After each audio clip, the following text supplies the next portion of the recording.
Sud Radio, Berkov dans tous ses états.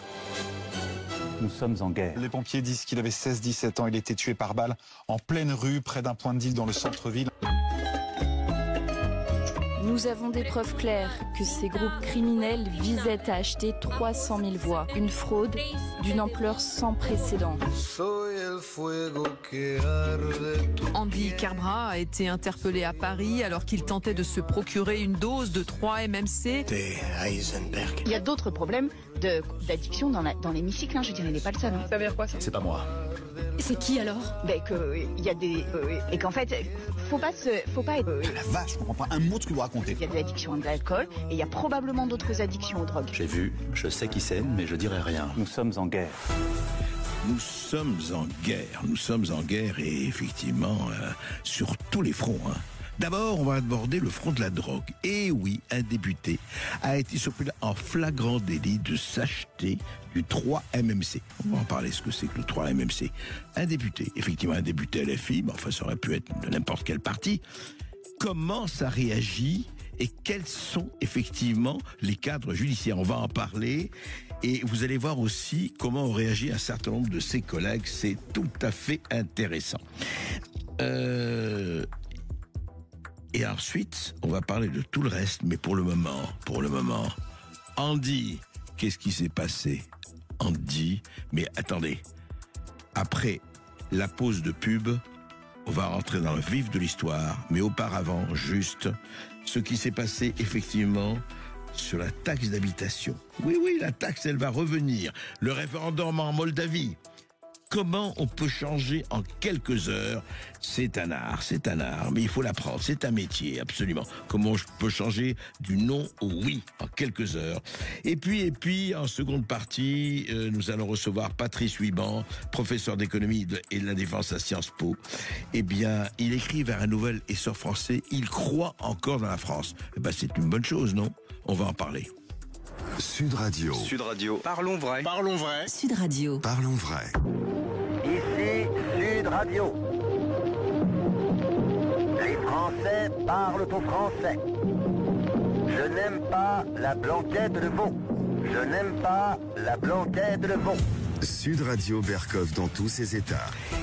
Et quand la drogue frappe, et quand les dealers sont là, vous savez, 3 milliards d'euros de chiffre d'affaires par an pour les deals des différents de drogue, du cannabis à l'héroïne, en passant par tout le reste, eh bien, parmi les consommateurs, parmi les millions de consommateurs, il faut le dire, il y a des députés. Et il y a eu un député qui a été pris en flagrant délit d'achat de drogue.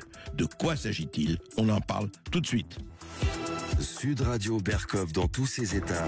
Le fait du jour. Et je ne sais pas si Andy Kerbrat, député France Insoumise de Loire-Atlantique, son dealer lui a dit oui. En tout cas, lui, il a dit oui puisqu'il a été reconnu, il a reconnu lui-même avoir été contrôlé alors qu'il achetait de le 3-MMC. D'ailleurs, il est à la disposition de la justice et il veut entamer un protocole de soins pour soigner son addiction.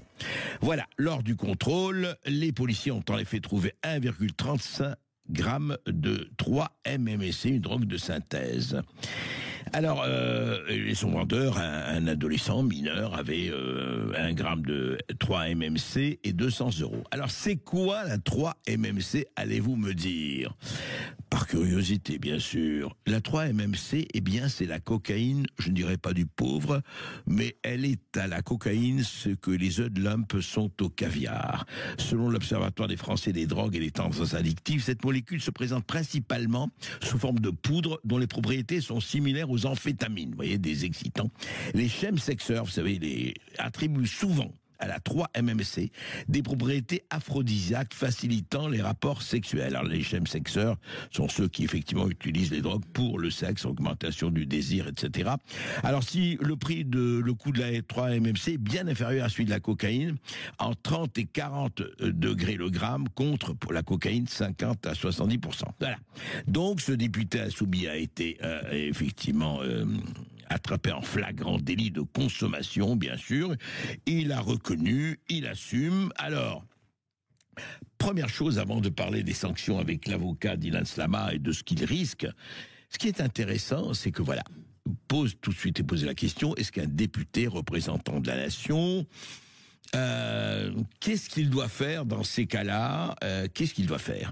Est-ce qu'il doit démissionner? Est-ce qu'au contraire, après tout, à tout péché miséricorde, il y a énormément effectivement de gens qui s'adonnent aux drogues, hélas. Et alors, que faut-il faire? Alors, réaction évidemment partout. Le ministre de l'Intérieur, Bruno Retailleau, il doit tirer les conséquences de ses actes. Le député Anglade, macroniste, tout le monde lui trouve des excuses. Pas normal, on n'a pas sa place à l'Assemblée quand on a été arrêté par la police. Si j'étais lui, j'assumerais. Jacobelli qui ironise en disant pourquoi il s'est pas fourni chez son collègue Louis Boyard. Il avait été reconnu vendu du cannabis. Et les autres qui disent ah non, c'est pas normal, absolument pas. Andy peut-être, eh bien Andy, dis-moi oui et reste à l'Assemblée. C'est le cas de Sandrine Rousseau. Voici ce qu'elle disait, Sandrine Rousseau. Donc il doit rester en poste. Il doit rester en poste et continuer à incarner l'exemplarité. Oui, il doit rester en poste et il doit au contraire incarner un autre discours sur la consommation de drogue. Je rappelle que la France est un des pays, si ce n'est le pays qui a la législation la plus dure sur la drogue des pays de l'OCDE. Et en fait, nous sommes parmi les pays les plus consommateurs. Donc il faut sortir d'un tout répressif. Je sais que c'est difficile à entendre. Je sais que c'est à revers de tout ce qu'on fait en France depuis des années. Mais la politique répressive de la France en matière de drogue est non seulement un échec, mais en plus elle met en danger les personnes. Voilà, alors je ne sais pas si elle est pour la légalisation de la drogue, en tout cas du 3-MMC par exemple, ou de la cocaïne, Sandrine Rousseau, mais voilà, elle prend le parti absolument. Et alors, quand même, il y a quelque chose quand même qu'il faut relever, c'est qu'il y a eu le 11 octobre, il y a donc même pas 10 jours, une proposition de résolution pour une stratégie nationale de prévention sur le chemsex. Voilà, déposée le 11 octobre. Et parmi les co-signataires, il y en a plusieurs dizaines, qui on retrouve Monsieur Andy Kerbrat. Et oui, il a co-signé effectivement une proposition de résolution déposée à l'Assemblée nationale pour la prévention du chemsex. Et voilà-t-il pas que lui-même achète une drogue qui est très très très bonne, paraît-il, pour les chemsexeurs. Voilà, c'est intéressant quand même de voir cette espèce de formidable discours. Ah là là, la drogue c'est pas bien, prévention. Mais moi je peux consommer. Je suis député. Et la même Sandrine Rousseau, alors ce qu'elle trouve à dire, mais il n'est pas seul, Andy Kerbrat, arrêtez d'en faire un bouc émissaire, écoutez ce que dit l'inénarrable, merveilleuse Sandrine Rousseau. Il y a d'autres problèmes d'addiction dans l'hémicycle, je dirais, il n'est pas le seul. Ça veut dire quoi ça? Il y a de l'addiction à l'alcool et il y a probablement d'autres addictions aux drogues. Et qu'en fait, faut pas être naïf sur le sujet. Il y en a dans l'hémicycle, il y en a ailleurs. Alors attendez, Sandrine Rousseau. Donc si je comprends bien, quand on entend les débats au Palais Bourbon, et de temps en temps on entendait,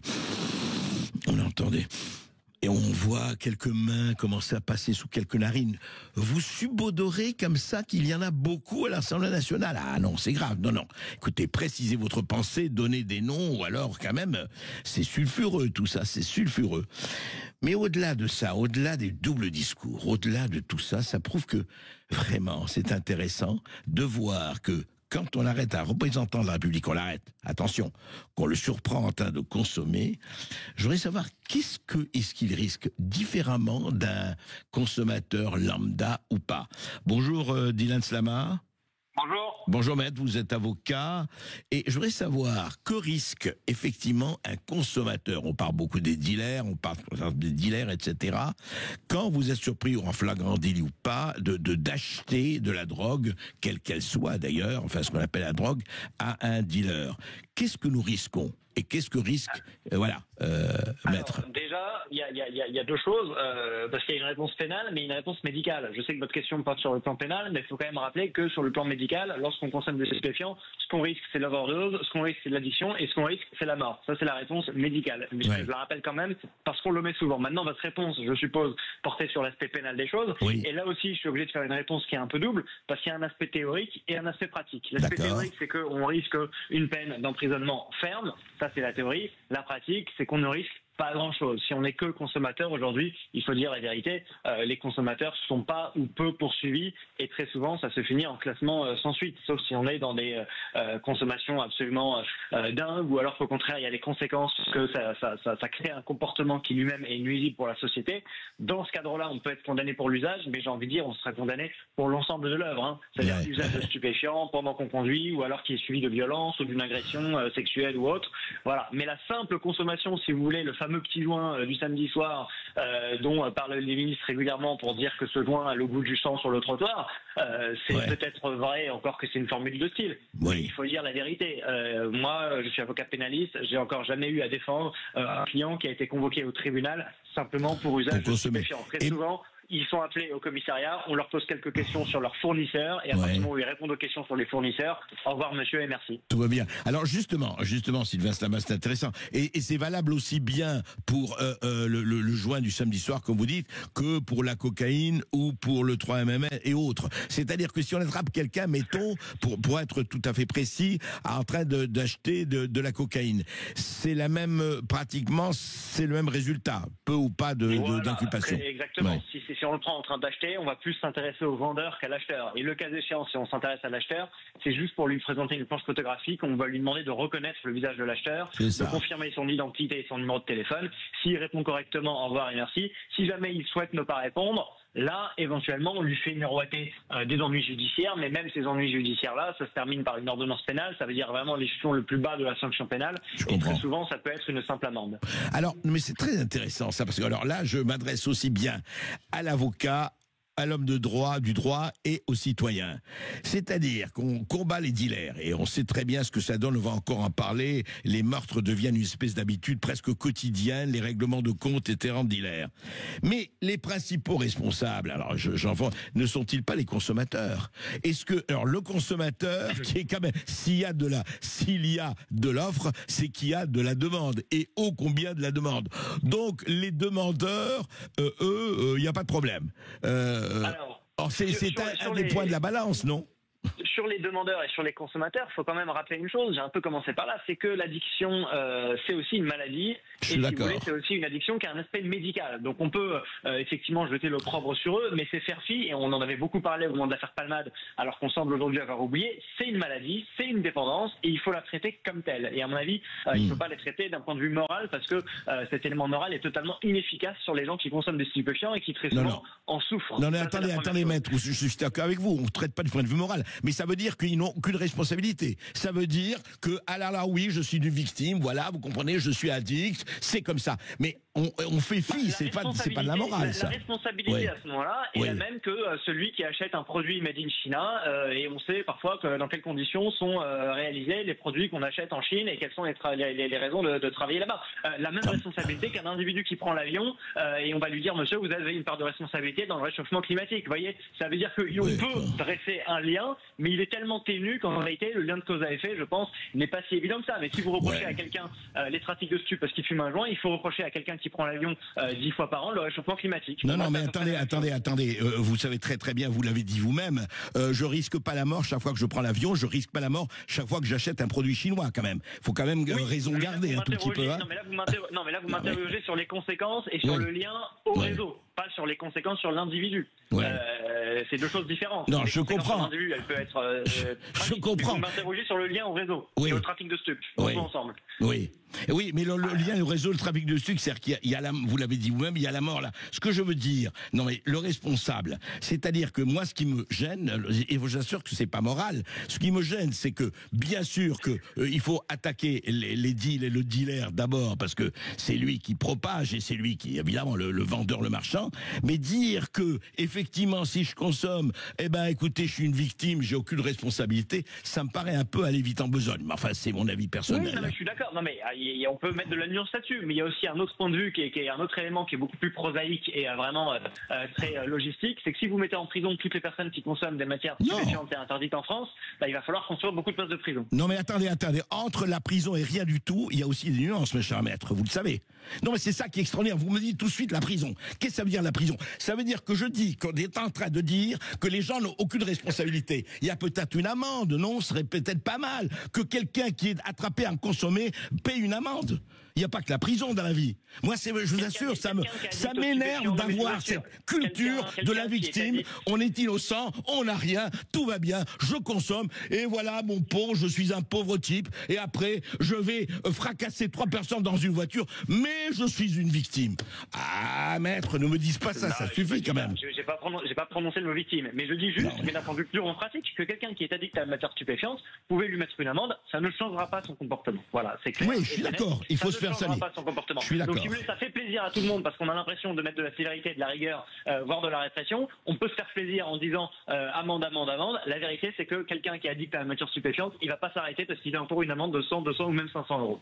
Oui, vous voulez dire donc, en fait, je suis d'accord avec vous, il faut le soigner, et il faut soigner. Il faut le soigner, il faut faire de la prévention, il faut s'y prendre très jeune, il faut effectivement taper très haut et peut-être plus fort ceux qui sont un peu plus haut dans la hiérarchie, bien évidemment. Il y a des choses à faire, je suis pas en train de dire restons les bras croisés, mais on néglige trop l'aspect préventif et médical de l'addiction à la matière stupéfiante, qui est extrêmement importante. On a trop, pendant longtemps, fait passer ça pour un truc assez cool, assez sympathique, dans les émissions de télé, etc.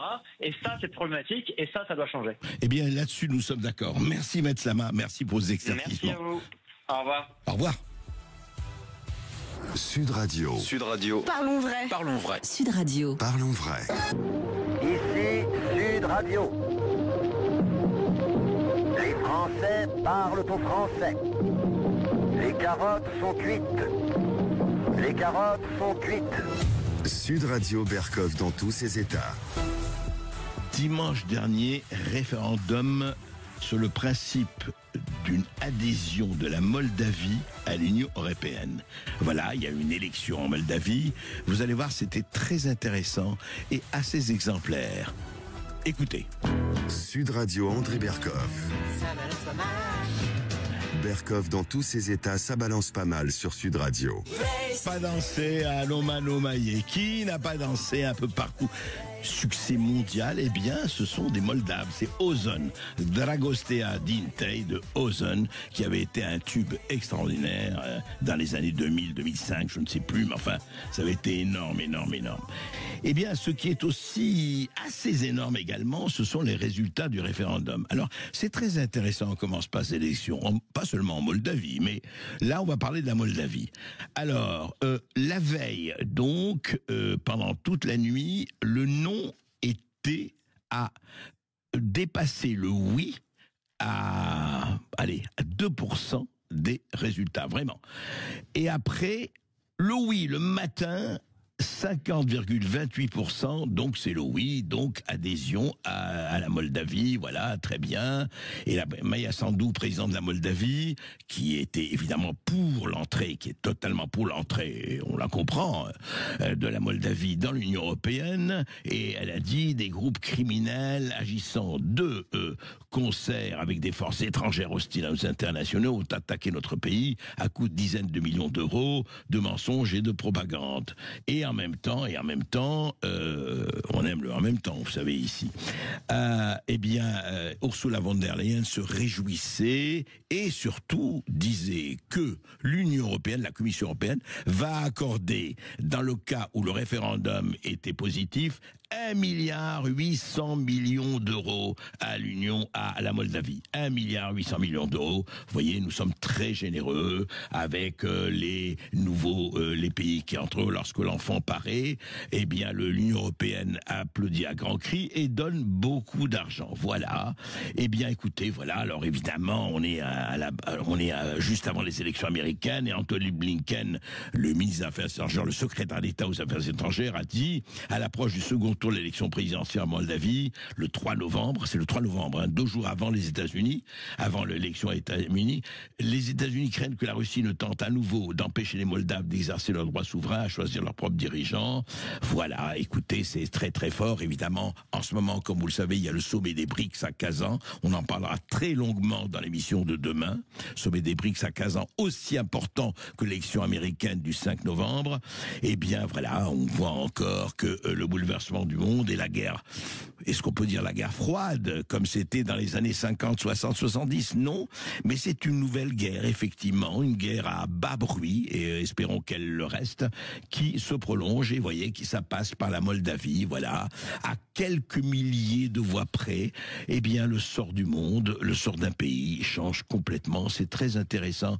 Et c'est pour ça que je rappelle, et moi je le dirai, les élections. Quand vous voyez qu'il y a des élections électroniques, qu'il y a des élections avec le vote numérique, méfiez-vous. Le vote numérique est susceptible de provoquer toutes les manipulations possibles et imaginables.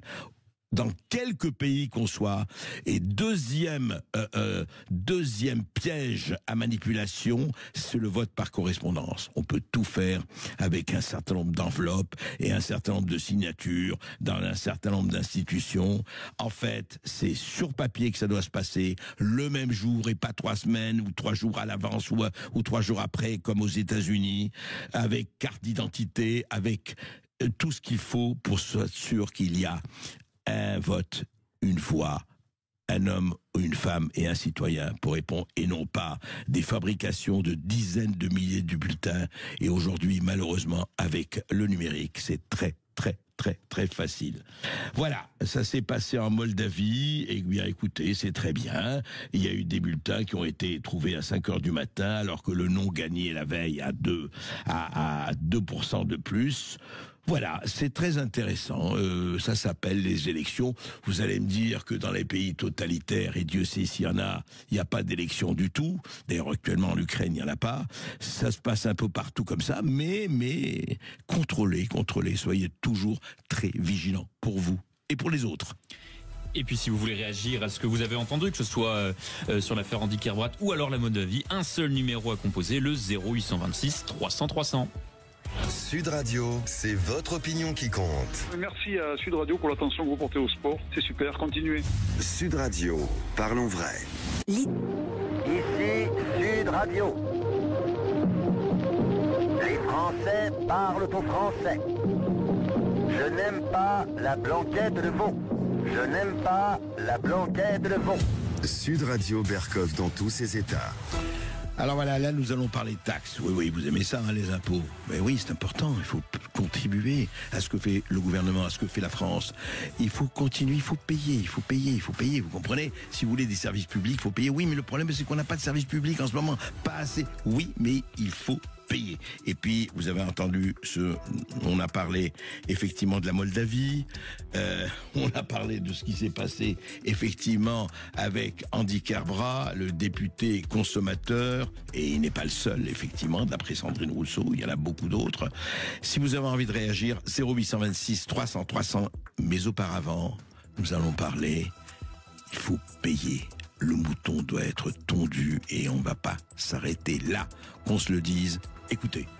Sud Radio Berkov dans tous ses états, les perles du jour. C'est pas box, c'est taxe.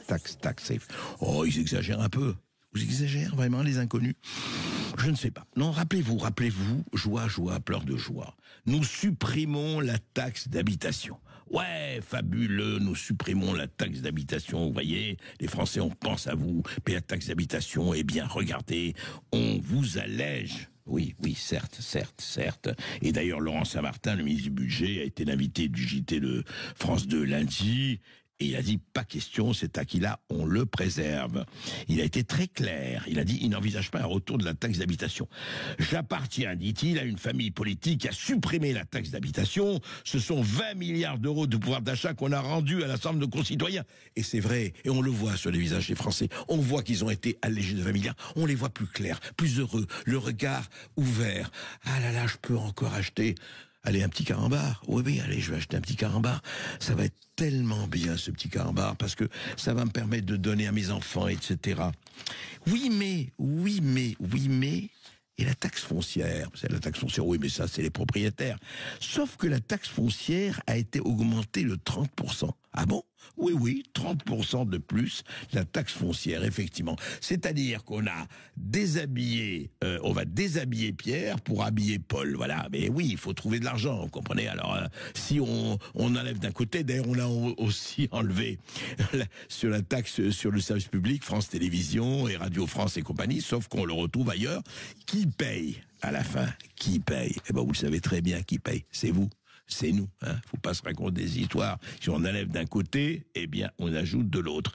Et d'ailleurs, Jean-François Copé, il a dit ceci, Jean-François Copé, vous savez, le maire de Meaux. On lui demandait alors qu'est-ce qu'il pense, est-ce qu'il faudrait recréer la taxe d'habitation ? Eh bien, sur LCI, le dimanche dernier, il a dit s'il faut recréer un impôt, c'est celui-là. Ah bon ?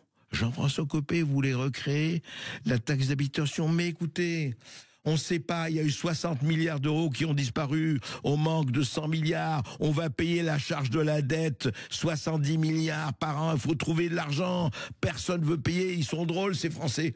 Oui, mais alors faites payer les riches, disaient ça. Mais attendez, les riches, ils sont déjà partis dans les paradis fiscaux, comment on fait, on ne sait pas, les paradis fiscaux, mais en plus les riches payent des impôts. Et puis, mais alors attendez, les sociétés multinationales, les GAFAM, mais les GAFAM payent en Irlande, ou payent ailleurs, mais en Irlande, ils payent combien ? 2-3% d'impôts, 4%. Oui, mais c'est l'Irlande, qu'est-ce que vous voulez ? Et puis, telle ou telle société, leur siège central n'est plus en France, donc on peut pas. Alors, qu'est-ce qu'on fait ? On a trouvé la classe moyenne, la merveilleuse, la formidable, la sublime classe moyenne. Les pauvres, on peut rien faire, ils sont au RSA, c'est difficile, les migrants, etc., ils sont au RSA, ou ils sont à l'aide médicale d'État, etc. On peut rien faire, c'est normal, il faut quand même s'en occuper. Les riches, oui, mais ils donnent, je vous assure, ils payent beaucoup d'argent. Après, c'est compliqué, qu'est-ce que vous voulez ? Ils ont d'excellents avocats, fiscalistes, ils savent comment faire pour que l'argent aille vers des territoires riches, heureux, au soleil et compagnie, voilà. Et les autres, on va continuer à les faire payer. Alors, on taxe quoi ? On taxe qui ? On taxe, et on continuera à taxer. Et comme disait Michel Audiard, il ne nous restera plus que l'impôt sur les eaux. Sud Radio Berkov dans tous ses états. À Grenoble, nouveau mort par mal, mort et encore mort, c'est terrifiant. Franchement, il n'y a pas que Grenoble, mais quand même, je voudrais vous lire ça parce que on se dit, mais à chaque fois, on parle, on bavarde, on salive pourquoi ? Un mineur de 15 ans et un autre de 17 ans est mort. Le 15 ans est mort, le mineur de 15 ans. L'autre de 17 ans est mort mardi soir, hier à Grenoble. Il a été atteint par balle près d'un important point de deal de Grenoble. Voilà.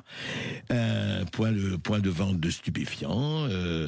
Voilà, ça se passe comme ça, vous voyez.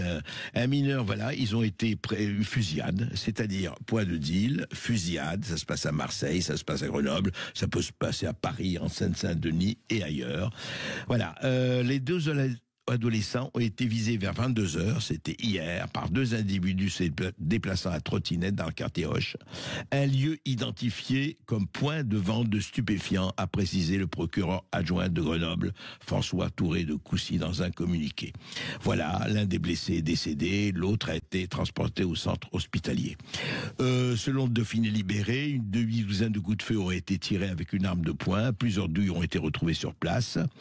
Le jeune tué devait être jugé le 16 novembre pour détention de stupéfiants. Il avait été placé sous contrôle judiciaire avec interdiction de paraître dans le quartier Hoche. Et oui, aujourd'hui, on ne met nulle part, on n'arrête pas, on ne met pas en détention parce que il y a plus assez de prison. Qu'est-ce qu'on lui dit ? Écoutez mon petit, écoute, t'es pas bien ce que t'as fait, c'est pas bien. On t'interdit de revenir dans le quartier Hoche.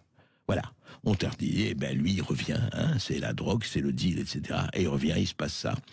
Et il se trouvait placé dans un centre éducatif près de Grenoble et avait été déclaré en fugue depuis mardi. Voilà, évidemment, et on sort de ce centre éducatif, très bien. Depuis le début de l'année, témoigne depuis le début de l'année. Plus d'une vingtaine d'épisodes de violence par arme à feu liés au trafic de drogue ont été recensés sur le territoire de la métropole de Grenoble. Les autorités n'hésitant plus à parler de guerre des gangs, Dimanche soir, eh bien, c'est un homme de 47 ans qui a été tué par balle en pleine rue à Saint-Égrève, au nord de Grenoble. Et puis, le 10 octobre, un fourgon blindé de transport de fonds attaqué par des hommes armés. Et puis, septembre, Lilian Dejean, employé municipal de Grenoble, a été tué par balle pendant qu'il intervenait sur le site d'un accident de la route par un homme toujours en cavale, etc., etc., etc. Trafic de stupéfiants, mort, trafic de stupéfiants. Alors, bon, qu'est-ce qu'on fait? Alors on parle, voilà, on dit, et puis évidemment, le ministre de l'Intérieur va venir dire, c'était un peu ce que disait Darmanin à chaque fois qu'il se passait quelque chose comme ça, il arrivait, il disait c'est pas possible, je condamne de la manière la plus ferme, et il n'est pas question que ça se renouvelle. Alors après les marches blanches et compagnie, évidemment, et ça continue encore et encore, comme dit le chanteur. Alors moi, je voudrais vous dire, et encore une fois, je ne suis pas là-dessus, je voudrais quand même rappeler ce qui s'est passé, ce qui se passe en ce moment au Salvador. Vous allez me dire, c'est l'Amérique latine, une dictature, etc.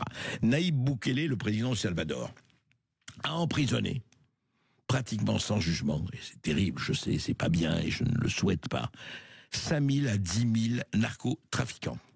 Le Salvador est un endroit, moi j'y suis allé il y a 5 ans, où à 7h, 19h, 20h, vous ne sortiez plus. Parce qu'il n'était pas question, même si vous aviez des gardes du corps, etc. Le Salvador était dans la ville, en tout cas, c'était impossible de sortir.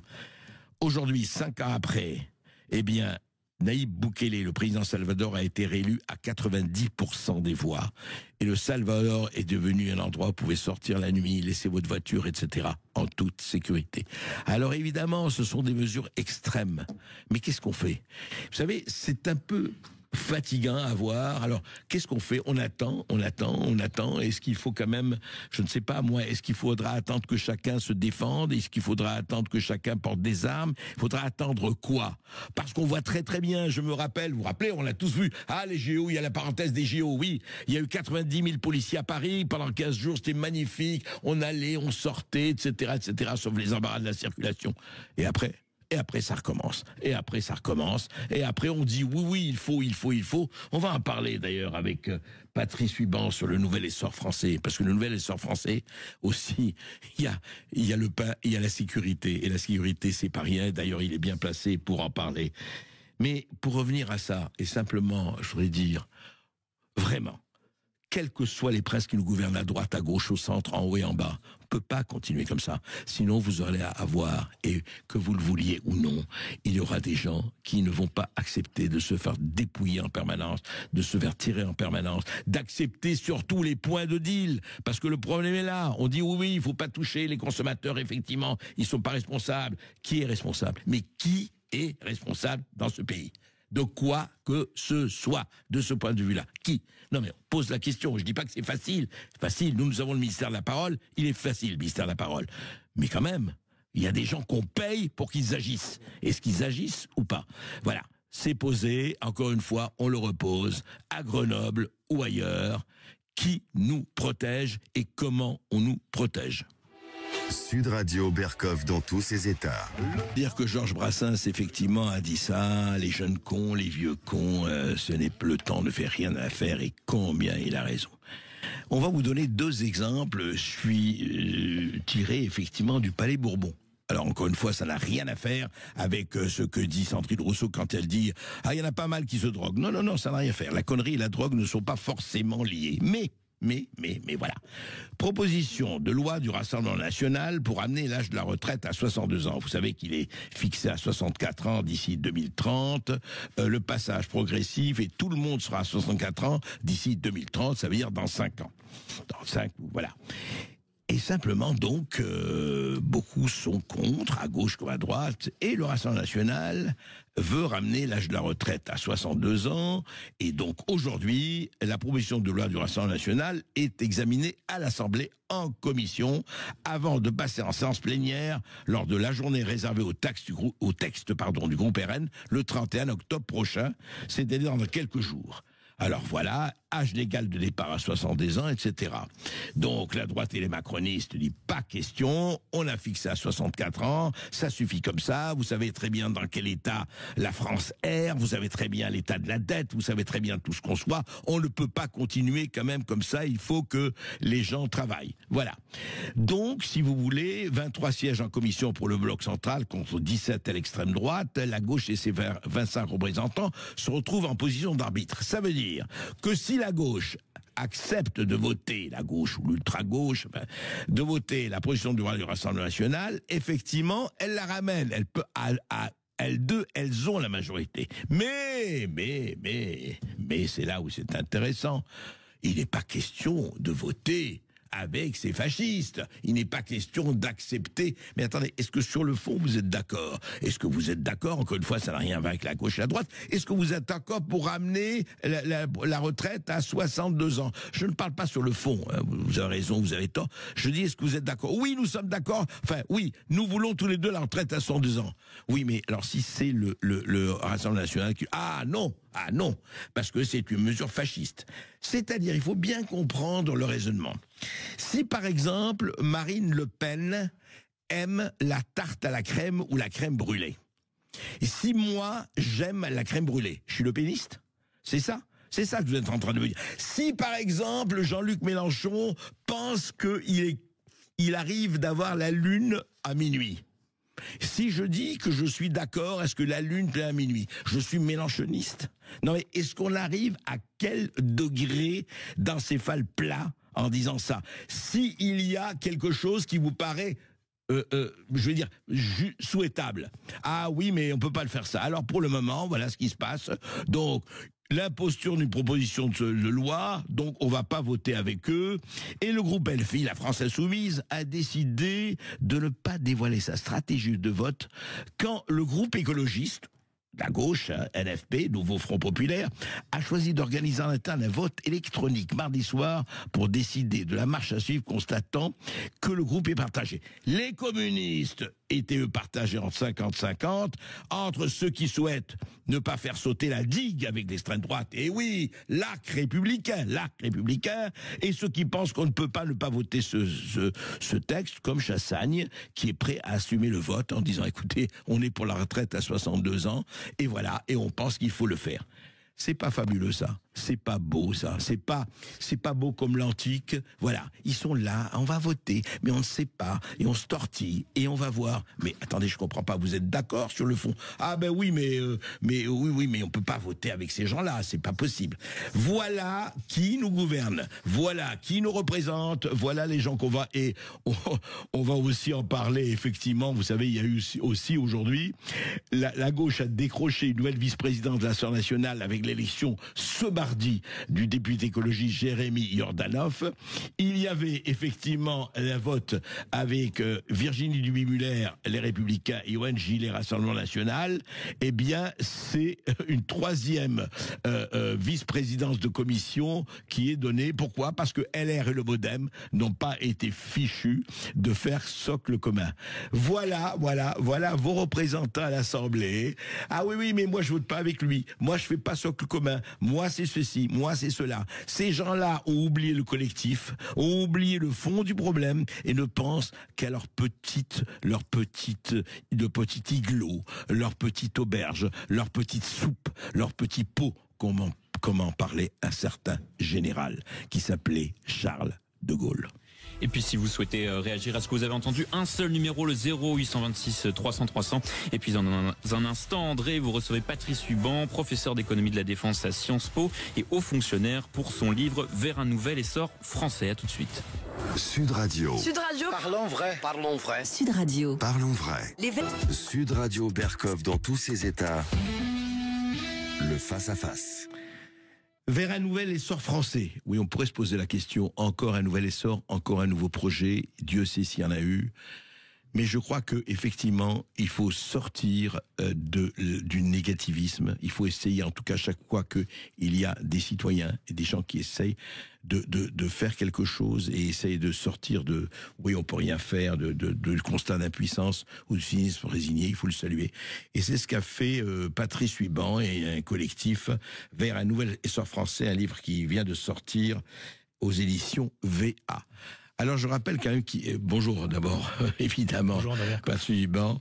Alors je rappelle qui vous êtes parce que c'est important. Vous n'êtes pas sorti simplement d'une grande école. Vous êtes Saint-Cyrien. Vous êtes breveté de l'école de guerre. Vous avez été officier de l'armée de terre et vous êtes devenu fonctionnaire au sein d'un prestigieux corps de contrôle avant de rejoindre le tissu entrepreneurial français en tant que cadre dirigeant dans le secteur privé. Donc voilà, armée, militaire et aussi secteur privé. Vous avez enseigné à Sciences Po. Vous préparez des cas de la sécurité sociale au concours d'accès à l'école nationale supérieure de sécurité sociale et vous êtes président du mouvement Nouvel Essor Français. Alors, j'allais vous dire pourquoi, dans la foultitude de partis, de mouvements, d'associations, de think tanks et compagnie qui pullulent sur le territoire français et qui proposent leurs recettes magiques ou non, pourquoi avez-vous ajouté, qu'ajoutez-vous au paysage ? Écoutez, tout simplement parce qu'aujourd'hui, on constate une forme de médiocratie, c'est-à-dire que l'élection présidentielle, ce qui est spécifique à la France, écrase tout, contrairement aux autres démocraties européennes. Je dirais le cœur du réacteur démocratique, ce sont les élections au Parlement, donc moins personnifiées. Et donc les partis politiques qui devraient être des laboratoires d'idées qui se présentent aux élections, ce sont hélas muets en écurie à égaux. Et c'est un peu, si vous me permettez l'expression, le concours de beauté permanent. Donc nous, on fait les choses dans l'ordre, on fait un produit politique, travailler pendant 5 ans, parce que gouverner la France, ça s'improvise pas. Une fois que vous êtes aux manettes, c'est un peu le grand vide, si vous me permettez l'expression, dans un parc d'attractions, vous êtes scotché au siège, donc c'est avant qu'il faut réfléchir, et toute proportion gardée, comme il y a 80 ans, et sans risquer notre peau, donc il n'a pas de mérite. Comme Jean Moulin, on essaie de tirer la manche de toutes les formations compatibles que la nation partage, qui pensent qu'il n'y a pas de démocratie sur nation, et donc on tire la manche pour les alerter sur des mesures de bon sens à mettre en œuvre pour redresser le pays avec au cœur de cette démarche une réforme ciblée et intelligente de la sphère publique. Alors, beaucoup de choses à dire, effectivement, et on va essayer de faire l'inventaire. Lisez le livre, en tout cas, ce livre est intéressant, ce livre donne beaucoup de choses, en tout cas, vos options, vos partis pris au bon sens du terme. Et on va essayer, en tout cas, de faire l'inventaire de quelques-unes. Mais la question que je voulais vous poser, vous avez commencé par cela, mais comment effectivement déjà, puisqu'on est dans le comment, le pourquoi, hélas on le connaît beaucoup, mais le comment est justement ou se débarrasser ou réduire l'action des écuries, des concours de beauté, du tout la Lego et autres, qui dominent la sphère publique aujourd'hui, hélas en France. Écoutez, le hasard profitant des esprits préparés, on se prépare. Et autre paramètre aussi, c'est que dans l'histoire de France, on est souvent en retard d'une réforme, on avance d'une révolution. Donc je crains, alors ça ne veut pas dire que ce soit violent évidemment, mais un changement de paradigme. Mais il le faut ou pas ? En tout cas, on voudrait que ça se passe sereinement, mais on voit aujourd'hui, c'est-à-dire qu'on a pratiquement le pistolet sur la tempe de la Banque Centrale Européenne et du Fonds Monétaire International, comme d'ailleurs c'était le cas en 58, on a quelques analogies avec le printemps 58, et pourtant on a un gouvernement qui ne met pas un projet sur la table, ne serait-ce que franchir la première étape qui est de faire passer un budget. Donc avant de former un gouvernement, il faut dire écoutez, de négocier avec les partis en place pour dire il faut chercher une majorité pour 10 mesures urgentes pour, je dirais, déjà faire voter un budget et ensuite on verra pour la transformation et les mesures plus structurelles. Oui. Vous voulez dire déjà, oui, on voit très bien que le budget, le problème qu'il y a à faire voter un budget, d'ailleurs le problème de mettre d'ailleurs un gouvernement en place avec l'absence de majorité, enfin tout ça on l'a constaté. Mais pour vous, très franchement, Patrice Huban, est-ce qu'on peut faire l'économie d'une révolution ? Et la révolution n'est pas forcément sanglante. L'URSS a sombré sans un coup de fusil. Et puis en Argentine ou ailleurs, ou au Salvador, enfin j'en parlais, il y a des changements, je dis pas qu'ils sont souhaitables ou pas, mais enfin il y a des changements sans qu'il y ait eu effusion de sang. Si ça arrive. Tout à fait, ou la révolution de velours aussi en Tchécoslovaquie. Voilà. Après, voilà, il y a une règle aussi assez classique, c'est on ne peut pas espérer résoudre les problèmes avec ceux qui les ont créés. Donc ça nécessite une nouvelle génération de décideurs, je dirais de faire bouillonner un petit peu l'offre politique, de manière à avoir aussi des individus non seulement compétents, mais qui ont la soif de servir et qui méprisent ceux qui se servent. Donc être habité par son pays, parce que si quand vous tenez des fonctions assez élevées, Vous êtes, pour résister à la tentation et à la pression, vous devez être transcendé aussi par une cause qui vous dépasse, pour résister à l'hubris, l'excès de pouvoir, la tentation de l'argent, etc., la corruption, l'influence. Voilà, donc je pense qu'il faut aussi former un écosystème, former aussi des individus qui travaillent déjà et qui soient mus par un minimum de courage, d'humilité et de lucidité. Ça se trouve encore ? Oui, ça se trouve encore, mais hélas, comme ce sont des individus qui ont une colonne vertébrale, c'est pas forcément ceux qu'on va retrouver pour l'instant au sommet dans les plus hauts postes, mais ils existent, ils n'attendent que de servir, mais sur la base d'un projet clair, avec des personnes de confiance pour le mettre en œuvre. Alors justement, vous avez été officier, vous avez fait l'armée, et puis vous avez travaillé dans le privé aussi, justement, vous avez travaillé dans le public et dans le privé. Est-ce qu'aujourd'hui, vous avez constaté, parce qu'on dit toujours, évidemment, il ne faut jamais généraliser, que les gens se disent oui, mais aujourd'hui, il n'y a que des coups à prendre en politique et dans l'action publique. La sphère privée, au moins, bon, il y a de la concurrence, mais au moins, on peut se retrouver dans des zones de confort un peu plus globales. Et comme les hauts fonctionnaires, certains hauts fonctionnaires se retrouvent aussi dans leurs zones de confort de l'administration. Est-ce qu'on n'est pas aujourd'hui, et comment faire pour que de plus de gens, et ils existent, quittent leur zone de confort, en tout cas en partie, et pour aller vers le collectif et la nation? Disons que vous avez raison, les meilleurs de la nation ne sont pas à sa tête. Mais pour ça, il faut donner envie. Et ce qui est dramatique aujourd'hui, on est dans un cercle vicieux, puisque les partis politiques en place n'attirent plus, donc vous avez un vivier de plus en plus restreint, et parmi ce vivier, finalement, c'est ceux qui ont plus d'entre-gens, vraisemblablement, qui arrivent au sommet sans forcément travailler le fond. Je reviens à ce que je disais tout à l'heure, l'élection présidentielle écrase tout en France. Dans les autres démocraties européennes. Est-ce qu'il faut changer alors ce régime? Est-ce qu'il faut changer? Pour nous, on serait déjà, dans un premier temps, d'inverser le calendrier. Alors là, c'est vrai qu'avec la dissolution, on n'est plus dans le calendrier habituel, mais en tout cas, qu'on est dans un calendrier normal, les élections législatives avant l'élection présidentielle. Imaginez en 2022, si on avait d'abord appelé les Français à voter pour désigner leurs députés, je pense que les partis politiques auraient été amenés mécaniquement à mettre sur la table différents projets plutôt que de se focaliser sur les personnes. Oui, d'accord. Ça aurait été effectivement l'inversion. Alors, aujourd'hui, justement, je voudrais qu'on regarde un peu cela, parce que pour le moment, vous êtes... oui, je voudrais juste parler de l'histoire. Vous êtes combien? Quelques centaines aujourd'hui? Alors, on a pour l'instant, on est jeune, on s'est structuré en 2023.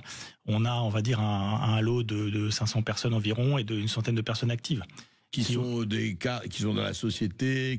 Exactement, c'est-à-dire c'est intéressant de s'appesantir sur la méthodologie. On a reproduit la méthodologie de l'audit, c'est-à-dire qu'il y avait une vingtaine de comités thématiques, sans exclusive. On prenait des gens qui étaient motivés pour mélanger à la fois l'intelligence d'expertise et l'intelligence d'expérience.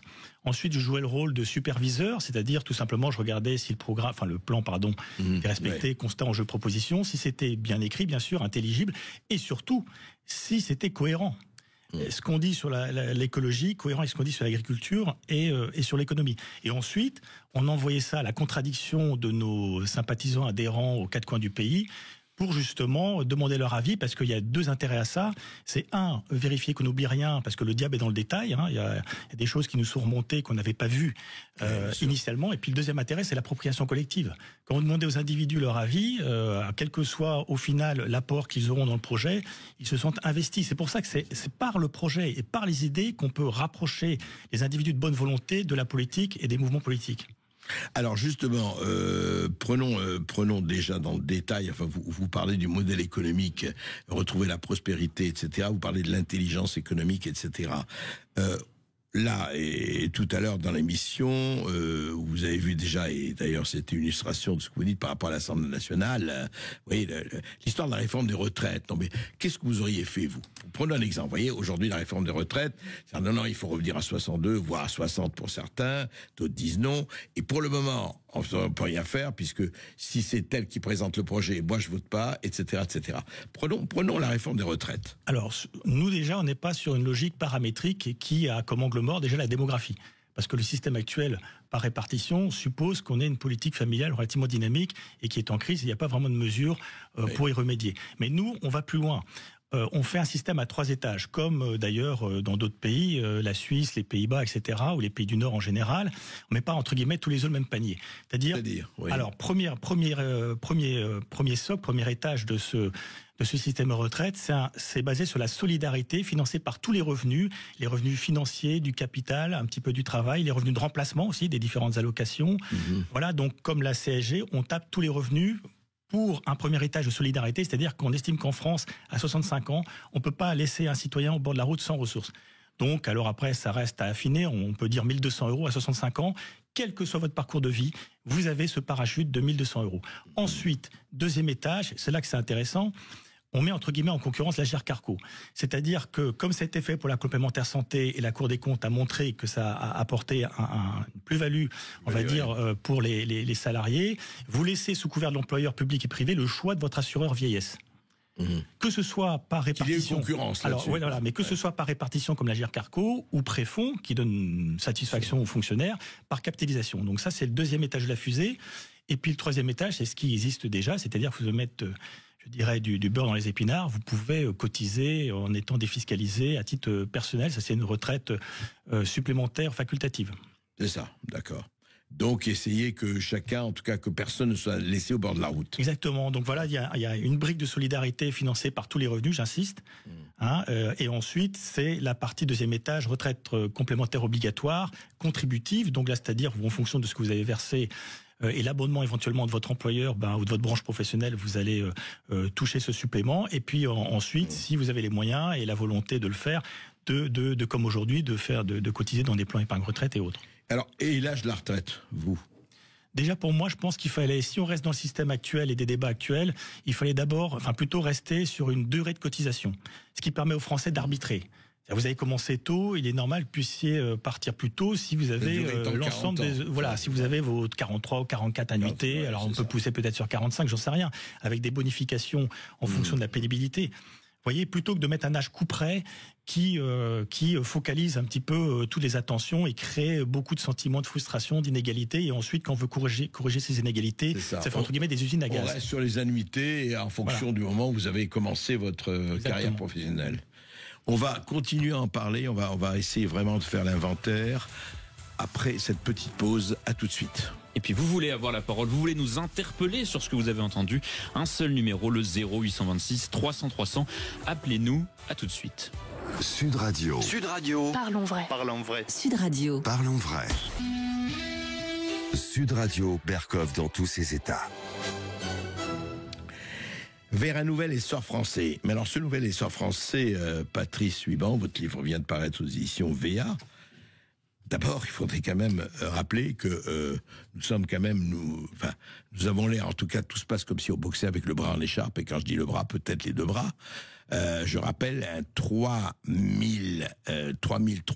000 milliards de dettes. Je rappelle que la charge de la dette va être de 70 milliards. Je rappelle que le déficit, il avait été lancé de 4,6%, il va être de 6, sinon 7%, etc., etc. Et donc, on a vu, effectivement, la grande charge, voilà, il faut trouver de l'argent, et c'est les impôts, mais pour qui ? Pour pratiquement toujours les mêmes. Et les dépenses publiques, et les dépenses de l'État, et la charge de l'État. Je voudrais savoir, de ce point de vue, comment peut-on prendre son essor si on a tous ces boulets aux pieds ? Oui, alors tout à fait. Alors pour que les auditeurs comprennent bien la situation de la France aujourd'hui, c'est comme si vous gagnez 3 500 € et vous dépensez 5 000. Et ceux qui vous prêtent les 1 500 € sont majoritairement pas de votre cercle personnel, familial ou amical, et peuvent vous envoyer l'huissier tous les 4 matins, et derrière, c'est votre épargne. Puisque les 6 000 milliards d'euros d'épargne des Français hors immobilier couvrent largement les 3 200, ou même plus de 3 200 milliards de dettes, et le dispositif législatif et réglementaire est prévu, puisque le Haut Conseil de stabilité financière le prévoit via la loi Sapin 2, donc on peut préempter tout ou partie de votre épargne. On peut aujourd'hui, les instruments sont là pour préempter, pour aller, disons le mot, piller dans votre épargne. Alors, ça a été baissé, c'est-à-dire que l'État garantit maintenant non plus 300 000 mais 100 000 €, mais on sait très bien que le jour où le pistolet arrive sur la tempe, du jour au lendemain, on peut passer à 50 000, 30 000 ou 0. Oui, c'est-à-dire que vous avez un compte à banque et on exactement. dit voilà. Et concrètement, pour qu'on comprenne bien, c'est comme les Grecs en 2015. C'est-à-dire que votre épargne est bloquée, vous ne pouvez pas la liquider, votre livret A, votre livret de développement durable, votre assurance vie, et vous êtes même votre compte courant. Ah non, le compte courant, vous pouvez être limité comme les Grecs à l'époque, c'était 60 €, peut-être qu'allez, on nous laissera peut-être 100 € par jour. Vous voyez, mais concrètement, c'est pas du tout impossible. Hein. On dit toujours oui, mais too big to fail. Désolé pour le mauvais français. Oui. Mais c'est-à-dire que la France, pour faire faillite. Voilà, c'est ça. Mais l'histoire est faite de signes noirs. L'histoire est faite d'événements totalement imprévisibles que personne n'avait prévu et qu'on essaie d'expliquer a posteriori, comme les tours jumelles, comme la Révolution française, comme le Brexit. Etc. Donc vous dites que c'est parfaitement possible, bien sûr que c'est possible, que demain le blocage se fasse. Et surtout que, il n'y a pas de projet comme nous on le met sur la table pour réformer l'État qui est le nœud gordien du sursaut national, qui asphyxie le pays à petit feu, le pouvoir d'achat des Français, les marges des entreprises, en particulier les PME qui emploient 70% des salariés, qui ne peuvent pas optimiser comme les grands groupes. Donc on est vraiment dans un cercle vicieux, donc il n'y a pas de programme pour enrayer ça, il n'y a pas de volonté politique, et maintenant, fait nouveau, il n'y a pas de majorité au Parlement pour ne serait-ce qu'appuyer sur le frein en mode coup de rabot, ce qu'il ne faut pas faire, mais dans l'urgence, si on n'a pas le choix, pour rassurer nos créanciers, même le coup de rabot, on n'est pas sûr de le faire aujourd'hui, sachant que si on ne fait rien, la dépense s'emballe. La dépense s'emballe aujourd'hui. Bien sûr. Et alors justement, on voit l'état des lieux, on le voit. Et alors vous dites commencez par quoi? Par exemple, vous seriez au pouvoir, disons l'essor, le nouvel essor obtient la majorité aux élections. Vous faites quoi? Vous commencez par quoi? On va pas tout régler évidemment. Non, mais il y a plusieurs pistes à court et moyen terme. Hein. Par exemple, les arrêts maladie. Aujourd'hui, vous avez 1 jour de carence dans le public, 3 jours dans le privé. Et dans le privé, vous avez un taux de remplacement de votre salaire qui est uniquement de 50%. Alors parfois, sous couvert d'un accord de branche ou d'entreprise ou de votre complémentaire ou supplémentaire santé, vous pouvez compléter. Le public, c'est 1 jour de carence et 100% de votre traitement, voire même parfois les primes qui sont incluses. Donc nous, ce qu'on dit, c'est de ramener, dans un souci d'équité, les 3 jours de carence dans le public et dans le privé, et de raboter un petit peu le taux de remplacement. Le taux de remplacement du salaire des fonctionnaires à 90%. Rien que ça, vous avez 2 milliards tout de suite, et avec un effet évidemment derrière, puisque même vous à 90%, sans aller jusqu'à 50%. Ouais, exactement. Donc déjà 2 milliards, et après il y aura un effet vertueux puisqu'il y aura moins d'arrêts maladie. Après il y a les associations. Il faut savoir que les collectivités, l'État verse 23 milliards d'euros aux associations. Alors, dans certains cas, c'est tout à fait justifié, bien évidemment. Mais il y a d'autres. Voilà, sauf qu'il y a des problèmes de contrôle derrière. Hein.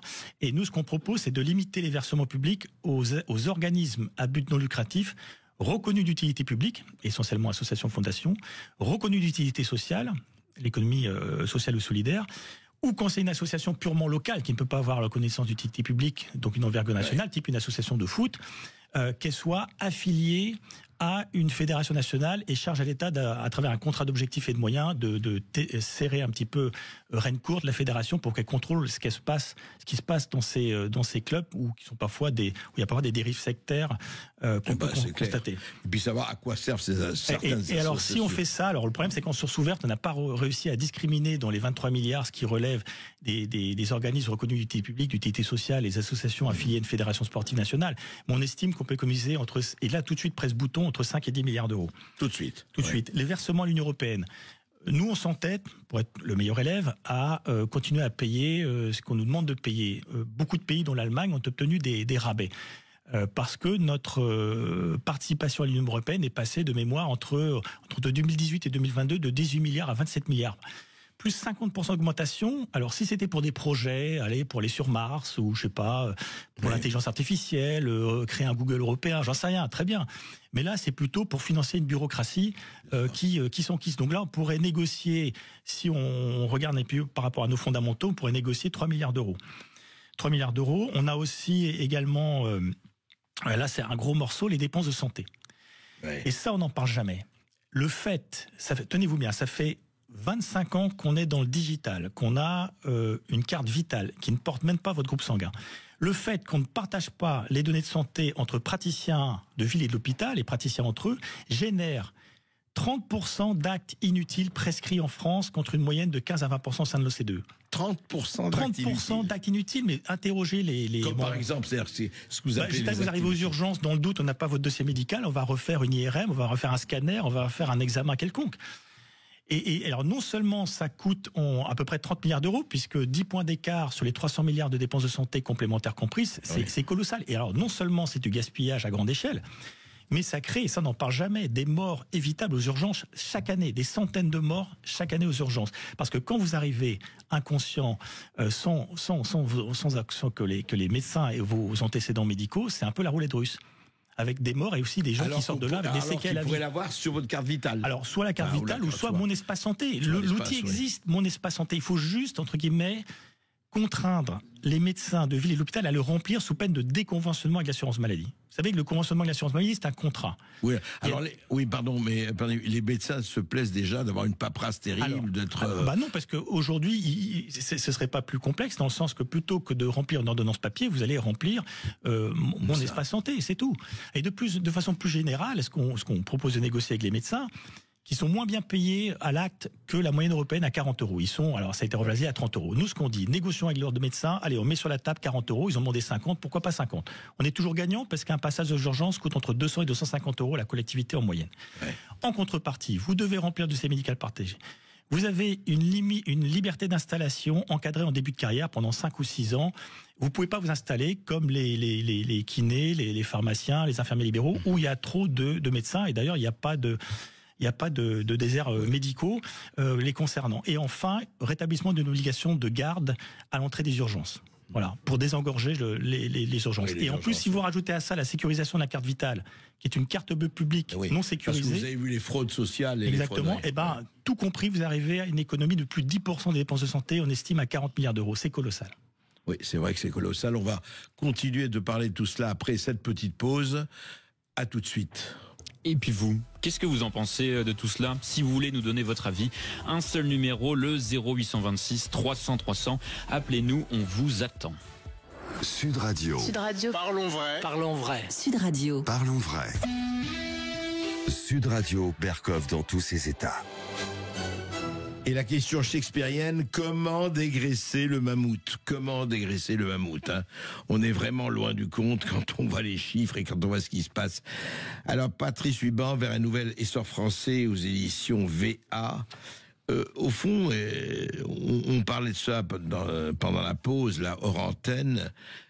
Qu'est-ce qu'on fait pour, justement, que cesse le fossé, j'allais dire la muraille de Chine entre décideurs et payeurs? Oui, tout à fait. Alors, parmi les grands principes pour réformer l'action publique de notre point de vue, il y a effectivement l'idée de ne jamais séparer le décideur du payeur qui déresponsabilise les acteurs. Ça veut dire Alors, je prends l'exemple concret vous allez élire démocratiquement une majorité municipale qui ensuite va élire un maire qui, tenez-vous bien, n'a la main que sur 40% de son budget. Essentiellement, les taxes foncières. Et après, dire que tous les maires aujourd'hui des collectivités n'ont la main que sur 40% de leur budget. Au maximum, en moyenne. Et le reste dépend de qui alors après, ça dépend. Alors la taxe d'habitation qui a été compensée par les versements des conseils départementaux, les droits de mutation à titre onéreux, donc pour les auditeurs comprennent les frais de notaire. Et ensuite, vous avez la dotation globale de fonctionnement de l'État. Donc en fait, aujourd'hui, c'est pas la prime à la bonne gestion, c'est la prime à celui qui aura le plus de réseau, le plus d'entre-gens pour récupérer auprès du conseil départemental, du conseil régional et de l'État un maximum de dotations, de subventions. Et en plus, le maire aujourd'hui, pour peu qu'il ne soit pas le maire de la ville-centre de l'intercommunalité, parce qu'il y a les agglos et les intercommunalités. N'a pas forcément la main sur la décision. Ce qui fait qu'aujourd'hui, on a une crise de vocation, parce que quand vous n'avez pas la main vraiment sur la décision, et quand vous n'avez pas la main, si vous me permettez, sur le pognon, c'est compliqué de faire avancer les choses. Alors justement, mais comment faire autrement? Alors comment faire autrement? Nous, ce qu'on propose, c'est que l'État définisse les assiettes de prélèvement, par exemple sur le foncier bien sûr, mais aussi sur le résultat brut des entreprises, sur les bénéfices, non pas d'ailleurs sur l'assiette foncière ou sur le chiffre d'affaires, parce que là vous avez prélevé des entreprises qui sont en déficit. Et puis aussi une participation, je dirais, pour les frais généraux, comme évidemment les taxes ordures ménagères, etc., pour le fonctionnement des services municipaux. Donc l'État détermine les assiettes. Le maire prélève avec des taux minimum, maximum définis nationalement. Il faut qu'il ait la main au moins sur 80% de son budget. Alors je veux bien qu'il y ait un peu de péréquation, mais il faut qu'il ait la main sur 80% de son budget. Et là, il y a une vraie responsabilité démocratique, puisque si vous gérez mal, ça va se voir, parce que vous allez prélever sur vos administrés avec des résultats qui ne sont pas au rendez-vous. Déjà que pour les petites villes et les villages, il dépend entièrement de l'intercommunalité et de la personne qui tient l'agglomération. Mais je voudrais aller même plus loin, parce qu'on en a parlé de ça. Mais franchement, cette administration, regardez les ARS en santé, regardez le problème, regardez l'éducation nationale, regardez un certain nombre de choses où les pratiquants, je veux dire, l'administration, je pense qu'il y a des gens qui ne sont pas, il faut de l'administration, je ne dis pas qu'il n'en faut pas, mais quand il y a 30 à 35% de l'administrateur par rapport à d'autres pays qui en ont 20, il y a quand même un problème. Exactement, c'est-à-dire qu'on dépense autant en santé que les Allemands, 12 points de PIB, on a 30% d'administratifs en plus, 30% de soignants en moins. Et là, vous avez raison, autre piste d'économie que je n'ai pas évoquée, c'est les agences et opérateurs de l'État. Je vous donnais l'exemple de la santé au travail, mais comment voulez-vous piloter cette politique? Vous avez l'ANAC, l'Agence nationale d'amélioration des conditions de travail. Vous avez l'INIRES, l'Institut national de recherche des sécurités, de prévention des accidents du travail, maladies professionnelles. Vous avez le CNOC, le Conseil national d'orientation des conditions de travail. Vous avez le petit dernier, le Comité national de prévention de santé au travail. Vous avez les déclinaisons de la sécurité sociale, la branche vieillesse, les CARSAT dans les territoires qui s'occupent aussi de santé au travail. Vous avez l'ANSES qui fait de la sécurité sanitaire très bien, mais aussi de la santé au travail. Vous avez Eurogip, qui est un groupe d'intérêt public français qui fait des comparaisons européennes sur la santé au travail. Vous avez les SPSTI, les services de prévention et de santé au travail interentreprises, donc en gros les médecins du travail. Mais comment voulez-vous piloter une telle politique? Donc, ce qui fait qu'on en arrive. C'est l'inventaire de Prévert, il n'y a plus les ratons laveurs. Mais ce qui fait qu'après, quand vous n'avez pas la volonté de faire le ménage là-dedans, qu'est-ce que vous allez faire? Vous allez demander à un cabinet de conseil de vous aider à piloter cette politique. D'où les scandales qu'il y a pu avoir avec McKinsey et compagnie. Donc c'était là aussi, mais là, quand je vous dis ça, il faut travailler. Et le préalable pour être bon, nos éditeurs le savent, dans différents métiers, agriculteurs, chauffeurs de taxi, ingénieurs, chefs d'entreprise, il faut bosser pour être bon. Et aujourd'hui, le problème, c'est que nos dirigeants, la plupart, bien sûr, pas tous, ne bossent pas, et après, ils n'ont pas forcément de volonté. Donc, vous voyez, c'est la double peine. Oui, mais rien que l'inventaire des agences existantes pour la santé au travail, c'est hallucinant, quoi. Ce que vous venez de dénoncer. Et en fait, mais attendez, tout le monde le sait, ça, ils le savent, les princes qui nous gouvernent, et encore une fois, quels que soient les bords politiques ou autres. Et comment ça se fait? Alors, on revient toujours. C'est une question de courage, de volonté, de pas dire, attendez, arrêtez d'avoir les comités Théodule, comme disait le général de Gaulle ou autre, enfin, les 400 agences, on va regrouper tout ça et puis faire des économies d'échelle. Personne le fait. Pourquoi? Alors, il y a deux facteurs. Déjà, je répète, les partis politiques ne travaillent pas. Oui, entre deux élections, parce que tout est personnifié à travers l'élection présidentielle. Et ensuite, courage, lucidité, humilité. Donc, il faut avoir du courage. Et sinon, il faut dire aux Français, vu la situation du pays, c'est deux solutions. Soit on cible les réformes et on limite la casse sociale, voire même sans casse sociale, parce qu'on tape dans le gras. Et puis évidemment, c'est pas la faute des fonctionnaires. Hein. Aujourd'hui, l'État, c'est trop de gras, pas assez de muscles. C'est pas la faute des fonctionnaires, ils sont prisonniers du système. Après, il faut les reclasser pour ceux qui seront concernés. Donc soit on fait ça, soit c'est la punition collective, comme on le voit aujourd'hui, on dérembourse la part sécurité sociale des consultations, là on parle de différentes taxations sur les ménages et les entreprises. Donc voilà, donc il faut mettre il faut taper dans le gras. Et puis surtout le dire aux Français, et puis de manière à faire primer l'intérêt général, avoir le soutien de la population par rapport à des intérêts particuliers, parce que évidemment, vous avez derrière tout ça des intérêts particuliers, mais il faut faire primer l'intérêt général et taper le bon sens des citoyens. La haute politique, c'est le bon sens appliqué aux grandes choses, comme disait un grand chef d'État. Oui, mais comme on met trop souvent les intérêts particuliers avant l'intérêt général, est-ce que ce n'est pas ça, franchement, particulièrement la réalité aujourd'hui? Ben oui, mais quand vous arrivez au pouvoir et que vous avez fait un programme en disant que ça ne sert à rien, et puis vous le faites finalement en 3 mois avant le premier tour de la présidentielle, avec 17 pages, essentiellement des photos du candidat, enfin, comment voulez-vous que ça marche?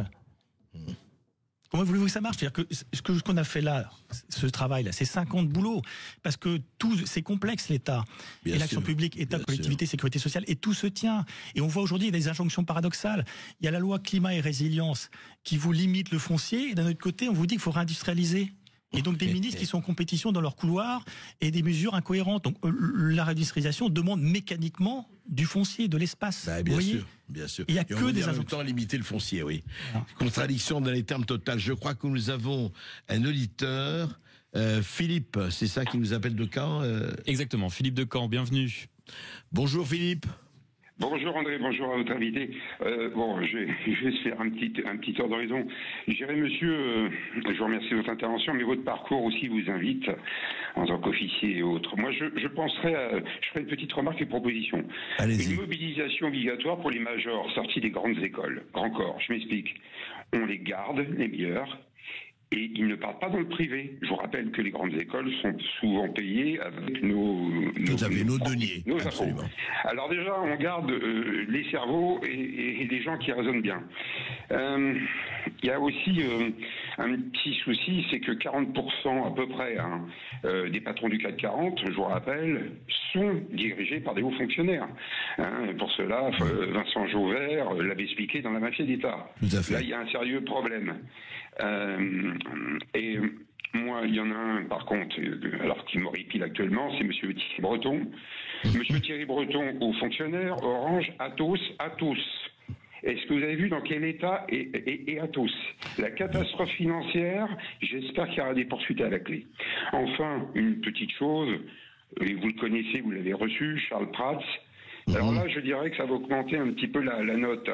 Les 50 milliards par an de fraude sociale, oui, dit-il. Alors, oui, la fraude fiscale et la fraude sociale va sur une fourchette de 30 à 50. Votre invité, avec son intervention plus sur la Sécu, ça sera plus que ça, puisqu'il y a 10 milliards en plus. Et en fin de compte, vous évoquez les comités Théodule, André. Ouais. Je vous rappelle que le comité économique et social... Le Conseil économique, social et environnemental, absolument. Le CC. Oui, vous savez à qui c'est réservé en priorité? À tous ces bons syndicalistes, comme Mme Nota et autres, et qu'on repasse et qu'on recase. Alors là, je dis stop. Et moi, je dis que vous avez reçu il y a quelque temps quelqu'un qui parlait et qui a monté le mouvement le syndicat des Gilets jaunes. Ouais. Moi, j'encourage les Français qui m'écoutent à aller sur contact@syndicat sans S, G comme Girard, J comme Jacques, .fr. Il faut bouger. Il faut que ça bouge maintenant. On n'en peut plus. On n'en peut plus. Merci Philippe. Voyez un peu le ras-le-bol ou le rejet. Et des Philippe, on en reçoit beaucoup. Oui. Et ça réagit toujours en fait au 0826 300 300. Je crois qu'il y a notamment Richard de Toulouse qui est avec nous. Bonjour Richard. On demandera ensuite à participants de réagir. Bonjour Richard. Oui, bonjour. J'avais une question plutôt sur les moyens pour parvenir à avancer vers des solutions. Parce qu'on voit bien que vous parliez des intérêts particuliers dont nos politiques en fait sont éliminés de ça. Je pense que je sais pas ce que vous en pensez, c'est un des premiers leviers, c'est de remettre une vraie transparence sur qui est qui. Parce qu'en fait, quand on appartient à un centre d'intérêt, ça peut être une grande famille, une communauté, une entreprise, et toute autre chose, un groupement d'intérêts en particulier, on voit, on a des ministres. Est-ce que d'avoir une transparence obligatoire, tout comme le patrimoine, avant-après, est-ce qu'avoir une transparence de l'appartenance qui oblige ne mettrait pas, en particulier la franc-maçonnerie, c'est ce qui a rendu possible les accords aujourd'hui, je pense, électoraux entre des gens qui politiquement n'avaient rien à voir. D'accord, oui, mais bien sûr qu'il y a cet accord-là, mais restons effectivement sur le problème, bien sûr que la transparence c'est fondamental, mais je crois que ce qu'avait évoqué le premier auditeur, Philippe, je n'ai plus son nom là, voilà, Philippe de Caen, et ce que vient de dire Richard, comment réagissez-vous? Alors, si, c'est très intéressant, mais je comprends sa réaction après.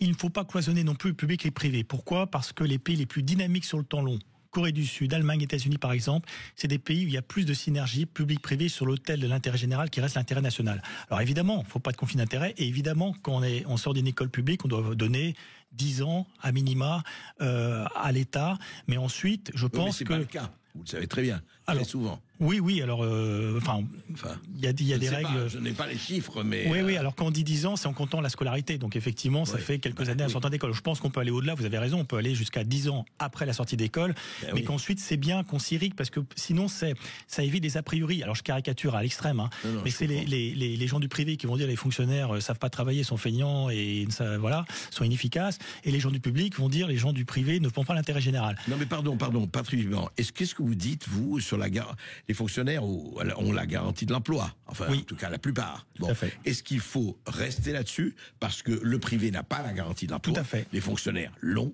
Est-ce que déjà ça ne crée pas une... Alors moi je pense qu'il faut garder l'emploi à vie pour les fonctions éminemment régaliennes pour garantir l'indépendance, les magistrats, les policiers au moins à un certain niveau. Parce que c'est pas parce que vous êtes, je dirais, fonctionnaire que vous êtes plus engagé. Les militaires, j'ai connu le monde militaire, c'est 70% de contractuels, ils sont prêts à donner leur vie pour la France. Donc c'est pas une question de statut, l'engagement public, bien évidemment. Donc je pense qu'il faut garder le statut de fonctionnaire à quelques fonctions éminemment régaliennes et le reste des contractuels. Mais vous savez, c'est une révolution qui se fait à bas bruit. Ça se fait déjà. Donc de plus en plus, vous avez des contractuels recrutés dans la fonction publique. Après, sur les hauts fonctionnaires, le 440, oui, je suis assez d'accord. Maintenant, c'est pour ça que notre politique économique se centre sur les PME. Parce que les politiques de l'offre échouent tout le temps. Parce que dès qu'on fait une baisse de prélèvements, nos entreprises sont les plus taxées, fiscalisées du monde développé. Mais dès qu'on fait une baisse, on va vous dire, vous faites un cadeau à un grand patron. Or, les grandes entreprises, on en a autant que les Allemands, et peuvent optimiser avec leurs filiales et font leur croissance en dehors de la France et parfois de l'Europe. Alors qu'en revanche, si vous ciblez la politique de l'offre sur les TPE, PME, ETI, donc les ETI, c'est les entreprises de taille intermédiaire, les grosses PME, généralement exportatrices, les moins de 5000 pour faire court.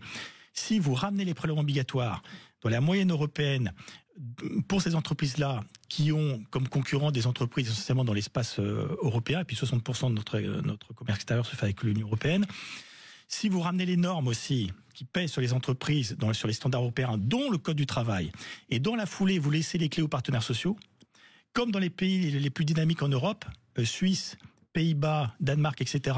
Tout ce qui concerne le travail, l'emploi, la formation professionnelle, ce sont les branches qui décident et les entreprises qui décident. Et aujourd'hui, ça marche en France parce que depuis 2016, on a inversé la hiérarchie des normes. Et dans beaucoup de cas, c'est l'accord de branche et d'entreprise qui prime sur l'accord national. Donc dans un pays jacobin, on a fait confiance au terrain et ça marche. Voilà, donc ce qui fait qu'il faut vraiment cibler la politique de l'offre sur les PME et faire un gros effort de recherche, puisque les pays, je répète, les plus dynamiques sur le temps long, Corée du Sud, Allemagne, États-Unis, mettre entre 3,5 et 4,5 points de PIB à la recherche. Alors nous, on est à 2,2. Oui, c'est en fait aller vers les TPE et les PME.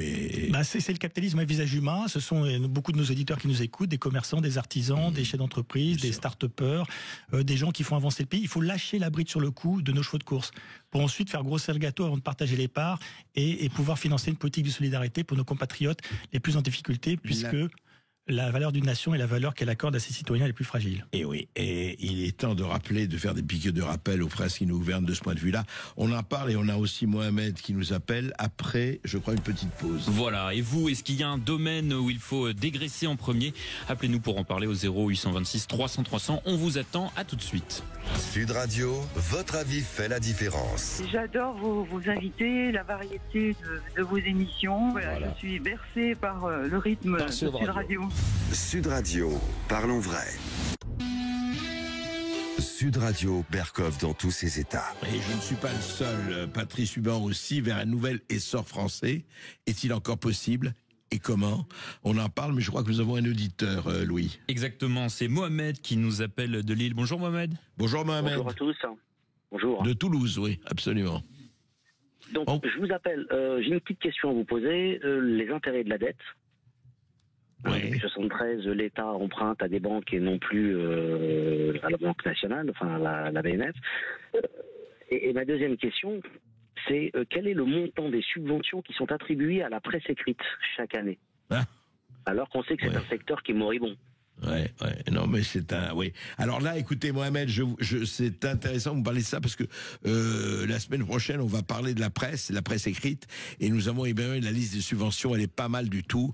Je vous dirais parce que comme on arrive en fin d'émission, en 2 mots, vous avez des journaux qui vendent, allez, on va pas les citer tous, mais je vous dirais quelques milliers d'exemplaires sur toute la France et qui touchent par an 6 à 7 millions d'euros d'argent public. Et vous avez des journaux, possédés par des oligarques milliardaires ou multimilliardaires qui touchent également entre 6 et 8 millions d'euros par an d'argent public. C'est le vôtre, le mien et celui de tous les autres. Voilà. Ça c'est absolument, c'est officiel et on va en parler la semaine prochaine. Mais justement sur la dette, sur le problème de la dette. Oui, tout à fait. Mohamed a tout à fait raison. Donc c'est inquiétant puisque aujourd'hui les intérêts de la dette, ça recouvre à peu près 50 milliards et ça en augmentation constante, c'est l'équivalent du budget des armées. Et donc la charge de la dette, c'est uniquement les intérêts. Et quand vous voyez certains qui disent il n'y a pas de sujet, on remboursera jamais la dette, dans la démagogie totale, je suis étonné de voir que ces gens-là sont des alliés objectifs des fonds souverains, des fonds de pension anglo-saxons, des banques d'affaires. Moi, je préférais que ces 50 milliards d'euros, on les mette dans nos hôpitaux, dans nos écoles, dans nos armées, dans notre police sur le terrain, dans notre santé, etc. Donc, tout à fait. Et là, de toute façon, il y a la seule façon d'y arriver, je répète, on peut pas continuer à financer notre modèle social et environnemental qui se veut de haut niveau, bien évidemment. On va pas se niveler au niveau de la Chine en termes de salaire, etc. La seule façon d'y arriver, c'est de dégonfler intelligemment la sphère publique. Et nous, on a documenté 10% d'économies, 160 milliards d'euros, à redonner en marge aux PME qui emploient 110% des salaires dans les territoires, en pouvoir d'achat sur le salaire net des Français et dans les 5 fonctions de base prioritaires qu'on attend de l'État, sur le terrain, je précise, santé, éducation, justice, sécurité, défense. Et encore, si on devait se ramener à la moyenne européenne de dépenses publiques par rapport au PIB, il faudrait faire un effort de plus de 200 milliards. Et 10% d'économie, c'est largement faisable. On est bien d'accord que dans une entreprise, un ménage est capable de faire une économie ponctuellement de 10%. Simplement, l'État est complexe, il faut soulever le capot, il faut se mettre à travailler, avoir un petit peu de volonté et de pédagogie après. Alors, soulever le capot. Alors moi, j'ai une question à vous poser, Patrice, à vous et à ceux qui vous suivent dans ce mouvement du nouvel essor français. Il y a, vous savez, en 25, il peut y avoir une nouvelle dissolution. En tout cas, constitutionnellement, Emmanuel Macron a le droit de redissoudre en 2025, au bout d'un an. Vous vous présentez aux élections législatives ? Oui, si. En tout cas, moi, je sais pas personnellement, mais en tout cas, on va présenter des candidats. Évidemment, il faut qu'on joue le jeu du processus démocratique et qu'on puisse avoir des élus pour porter la voix et porter notre projet. Tout à fait. Même chose pour la présidentielle en 2027, éventuellement. Oui, alors là, on est encore loin de tout ça. Moi, je pense qu'il faut arrêter de personnifier la politique. Il faut apprendre à jouer collectif. Vu la situation du pays, nos aînés ont montré la voie il y a 80 ans. Alors évidemment, il faut une incarnation, mais faisons les choses en l'ordre. D'abord, on fait un programme qui rassemble un maximum de Français sur la base d'une grande ambition pour le pays et du bon sens. Encore faut-il qu'il soit connu, ce programme. Bien évidemment, c'est pour ça que je vous remercie encore de cette invitation, parce que la France, il faut arrêter de raser les murs, de baisser la tête. La France a la capacité d'être le pays le plus prospère et puissant d'Europe. Et j'irais même au-delà, à les capacités d'être au 3e rang mondial. Même maintenant, on dit la France, je pense que si on ramène les prélèvements obligatoires et les normes sur nos PME dans la moyenne européenne et qu'on remet un petit peu d'ordre dans le pays au niveau sécurité et justice, on est capable de doubler l'Allemagne dans 10-15 ans. Et je pense même de se hisser au 3e rang mondial, au coude à coude avec l'Inde. Mais c'est possible. Vous êtes très optimiste. Non, je suis pas optimiste, mais je suis d'un optimisme de volonté. Je rappelle que la France a été la 2e puissance économique mondiale entre 1963 et 1967. Donc il n'y a aucune fatalité. Regardez les Jeux Olympiques, on était 3e, alors certes, en volume de médailles par exemple. Je veux dire, à partir du moment où il y a un peu de volonté politique et de constance, puisque les Jeux Olympiques, c'est une affaire de 10 ans en termes de préparation, il y a eu de la volonté politique, de la constance, et ça a été un succès. Donc on est capable d'y arriver. Mais parce qu'au départ, il y avait un projet et une volonté. Enfin, les Jeux Olympiques, c'est une chose. Non, mais bien sûr. Ça n'a rien à faire avec le redressement d'un pays. Et attendez, une question. Alors quand même, en restant dans l'Europe, on y arrive. Alors nous, on est contre l'Europe fédérale, contre le Frexit, puisque les problèmes sont avant tout à 80% franco-français. Parce que si la zone contre euro... le Frexit. Oui, pour le Frexit. En tout cas à court terme, parce que si l'euro et la zone euro étaient le problème, tous les pays de la zone euro seraient dans la même difficulté que la France. Nous, on est au fond de la classe de la zone euro. Donc commençons déjà à faire le travail chez nous. C'est pas l'Union européenne qui nous empêche de remettre de l'ordre dans nos comptes publics, de remettre de l'ordre dans nos quartiers, d'aider nos entreprises, etc. Donc en fait, on est pour revenir au principe de subsidiarité, c'est-à-dire nous, on estime qu'il n'y a pas de démocratie sur nation pour au moins 2 raisons de bon sens. C'est pas l'idéologie. 1, la démocratie, c'est le régime du débat. il faut une langue commune. Deuxièmement, pour faire en sorte que des individus dans une société libre comme la nôtre, qui ont des intérêts socio-économiques différents, pour de temps en temps, un trader et un chômeur pas qualifié regardent ensemble dans la même direction, je ne vois rien d'autre que le drapeau tricolore et la Marseillaise. C'est pour ça que la nation reste l'écrin indépassable. Après, l'Union européenne doit s'occuper de la zone euro, de l'espace économique, et pour le reste, c'est uniquement en mode projet, comme pour l'armement. Il y a 3 États qui veulent concurrencer Google, créer un concurrent de Google, ils se lancent. Il y a 5 États qui veulent aller glorailler à l'autre bout de la planète, vous voyez. Donc nous, on est pour un Bruxit, c'est-à-dire retirer l'initiative, le monopole d'initiative législative à la Commission de gens non élus et redonner les clés aux politiques, Conseil européen, Conseil de l'Union européenne, les ministres compétents et les parlementaires.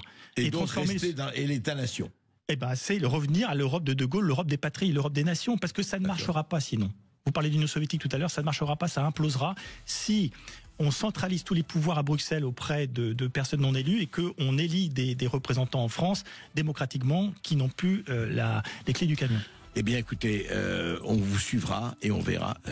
Qui votera verra et qui vivra verra. Merci, Patrice Viban. Merci, André Bercoff. Sud Radio. Parlons vrai. Parlons vrai. Sud Radio. Parlons vrai. Sud Radio. Parlons vrai.